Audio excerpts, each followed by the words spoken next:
السلام علیکم۔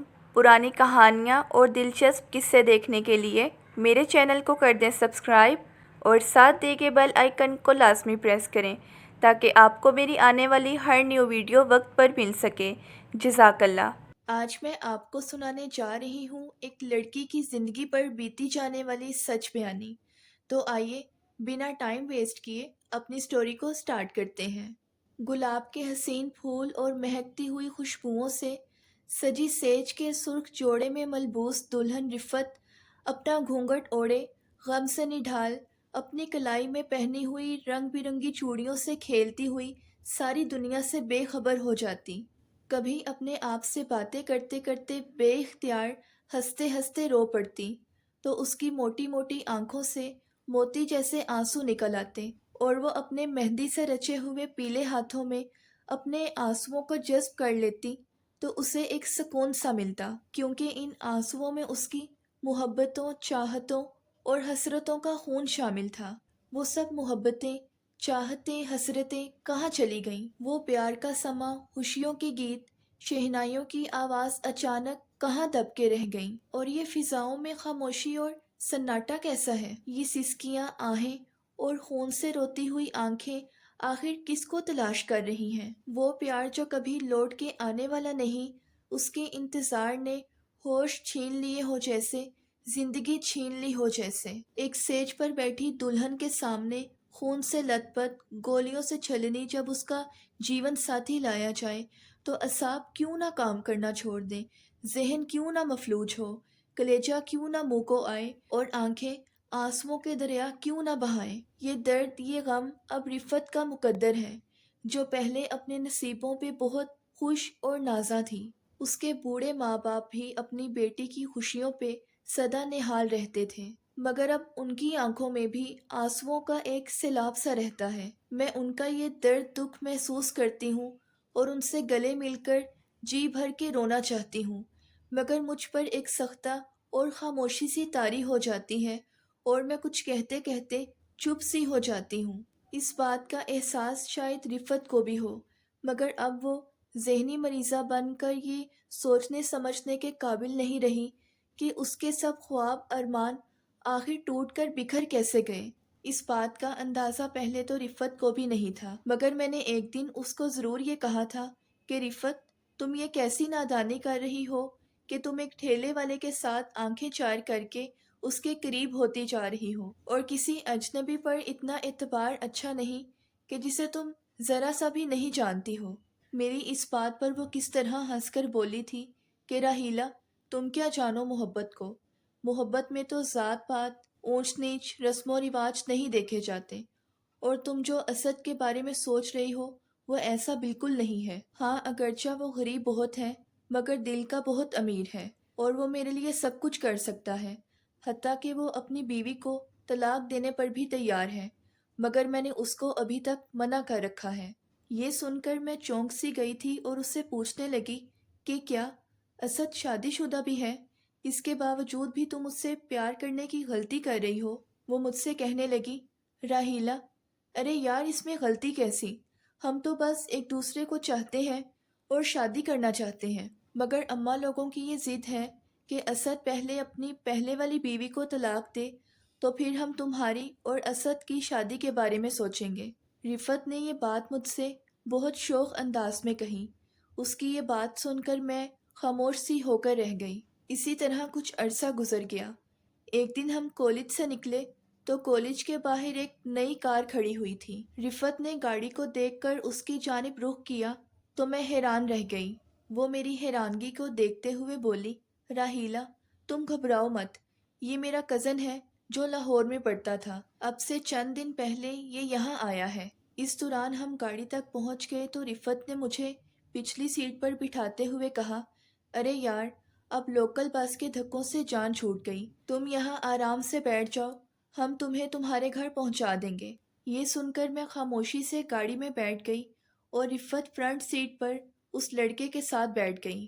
راستے بھر میں رفت اور اس لڑکے کے درمیان ہنسی مذاق اور رومانٹک انداز دیکھ کر میں حیران رہ گئی کہ کل تک تو یہ اسد پر اپنی جان نچھاور کرتی تھی اور اب اس لڑکے کے ساتھ ہاتھ پر ہاتھ رکھ کر خوشگپیوں میں مشغول ہے۔ رفت کے اس بدلتے ہوئے رویے پر مجھے بہت حیرانگی اور افسوس بھی ہوا کہ جب اسد کالج کے قریب لگے ٹھیلے میں فروٹ بیچتا تھا اور اس کی نظر اچانک ہم دونوں پر پڑتی تھی، یا لوکل بس کے لیٹ ہونے پر ہم دونوں ایک بینچ پر بیٹھ جاتی تھیں، تو اسد ہماری خوب آؤ بھگت کرتا تھا۔ مگر یہ اچانک رفت کو کیا ہو گیا؟ اس وقت بیچارے اسد پر کیا بیتی ہوگی جب ہم دونوں کار میں بیٹھ کر چلی گئیں اور اس کی طرف مڑ کر بھی نہ دیکھا۔ اگلے دن رفت اسی لڑکے کے ساتھ کالج آئی۔ فزکس کے پیریڈ کے بعد ہم دونوں کینٹین آئیں اور چائے کے دوران میں نے اس سے پوچھا، رفت، کل تم اپنے کزن کے ساتھ بہت فری ہو رہی تھی، آخر یہ معاملہ کیا ہے؟ وہ چائے کا کپ میز پر رکھتے ہوئے بولی، راہیلہ، دراصل تم سچ کہتی تھی کہ کسی اجنبی کے زیادہ قریب مت جاؤ۔ اب اس نادان اسد کو دیکھو کہ گاؤں جا کر اپنی بیوی کو طلاق دے آیا ہے اور اب اس ضد پہ اڑا ہے کہ میں اس سے شادی کروں، جبکہ میرے گھر والے اس بات پر راضی نہیں اور انہوں نے خاموشی سے میرا رشتہ عاقب سے طے کر دیا ہے۔ اب تم ہی بتاؤ کہ عاقب ایک پڑھا لکھا سلجھا ہوا امیر باپ کا بیٹا ہے اور اسد ایک ٹھیلے والا۔ آخر میں اپنی زندگی اس اسد کے لیے کیسے تباہ کر دوں؟ رفت کی یہ بات سن کر مجھے پہلی بار اس پہ بہت غصہ آیا اور میں نے اس کو جھنجھوڑتے ہوئے کہا، تم یہ کیا احمقانہ بات کر رہی ہو کہ اسد نے تمہاری محبت میں اپنا گھر تباہ کیا، یہاں تک کہ اس نے اپنی بیوی کو طلاق دے دی، اور تم اسے نادان، پاگل کہہ رہی ہو؟ ہاں، اگر وہ پاگل ہوا ہے تو تم نے ہی اسے پاگل کیا ہے اور اس کی ذمہ دار بھی تم ہو، میں نے ذرا سخت لہجے میں رفت سے کہا۔ میری یہ بات سن کر رفت غصے سے اٹھی اور بے رحم انداز میں بولی، اسد اگر پاگل ہوتا ہے تو اسے پاگل ہونے دو، مجھے اس کی کوئی پرواہ نہیں۔ اچھا، تو اب تمہیں اس کی کوئی پرواہ نہیں؟ تمہارا وہ پیار محبت سب جھوٹ تھا، فریب تھا؟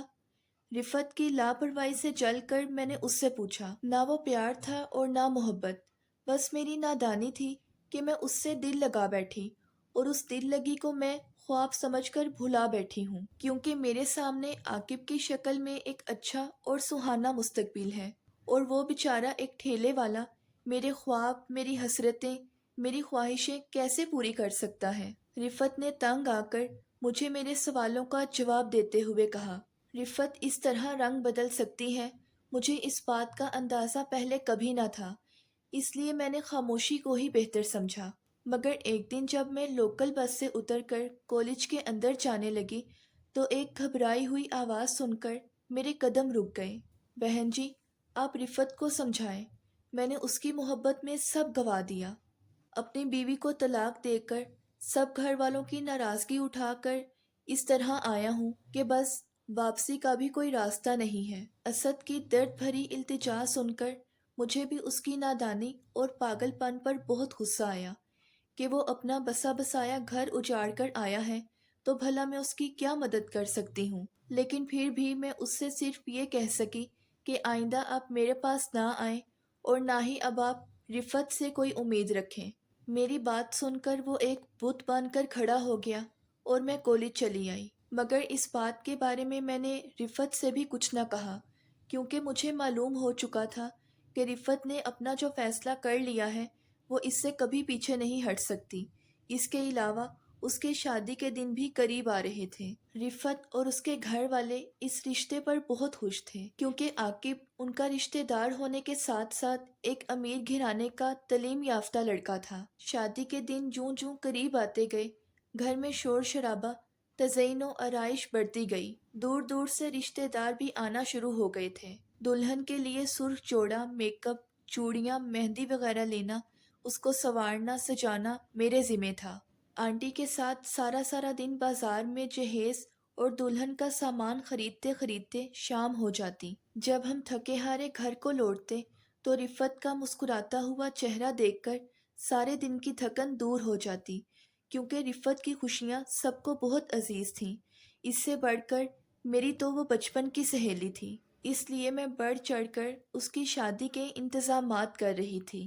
مگر نہ جانے کیوں میرے کانوں میں اسد کی دکھ بھری آواز آ جاتی کہ بہن جی، آپ رفت کو سمجھائیں کہ اس کی محبت میں نے سب گنوا دیا اور اب واپس جانے کا بھی کوئی راستہ نہیں۔ یہ سن کر میں اداس سی ہو جاتی اور میرے دل میں ایک عجیب سا خوف پیدا ہو جاتا۔ سیج پر بیٹھی دلہن رفت کے ارد گرد مہکتے ہوئے پھول مجھے مرجھائے ہوئے دکھائی دیتے۔ اس کا گھونگھٹ اور عروسی جوڑا مجھے بے رنگ سا نظر آتا تو میرے دل سے اس کے لیے ڈھیروں دعائیں نکلتیں کہ وہ سدا خوش و خرم اور سہاگن رہے، اس کی خوشیوں کو کسی کی نظر نہ لگے۔ انہی دنوں میں شادی کا دن بھی آ گیا۔ شام کو گھر میں بارات آنی تھی کہ میں رفت کے ساتھ بیٹھی اس کو چھیڑ رہی تھی کہ اب تم شادی کے بعد ہم غریبوں کو بھول جاؤ گی۔ وہ گھونگھٹ میں اپنا چاند سا مکھڑا چھپائے خاموش بیٹھی تھی کہ مجھے میری امی کا فون آیا کہ چند منٹوں کے لیے گھر سے ہو کر جاؤ۔ یہ سن کر میں باہر آئی تو دور سے ڈھول اور شہنائیوں کی آواز آ رہی تھی۔ میں تیزی سے قدم اٹھاتے اٹھاتے گھر آئی تو اماں نے مجھے دلہا اور دلہن کے لیے 2 جوڑے دیے، جنہیں لے کر میں باہر آئی تو بارات نزدیک آ چکی تھی۔ میں دلہے میاں کو دیکھنے کے لیے دروازے کے باہر ٹھہر گئی۔ ابھی وہ قریب ہی آئے تھے کہ ایک چھوٹی گلی سے ایک اسلحہ بردار شخص آیا اور اس نے دلہے کے سینے میں گولیوں کے وار کر دیے اور پھر ہوائی فائرنگ کرتا ہوا نظروں سے اوجھل ہو گیا۔ مگر میں نے اس کو بخوبی پہچان لیا تھا۔ وہ اسد ہی تھا جو اپنی برباد زندگی کا بدلہ لے کر عاقب کی زندگی سے کھیل گیا تھا۔ اس کی خوشیوں کے گیت اب ماتم میں بدل چکے تھے۔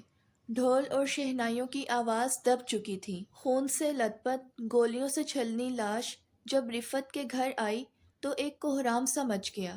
اس ہولناک واقعہ پر ہر آنکھ اشک بار تھی۔ میں بھاگتے بھاگتے رفت کے پاس آئی تو وہ ایک زندہ لاش بن چکی تھی۔ اس کی آنکھوں سے بہتے ہوئے خون کے آنسو اور دل کو دہلا دینے والی ہنسی اس کے اڑے ہوئے ہوش و حواس کا پتہ دے رہے تھے۔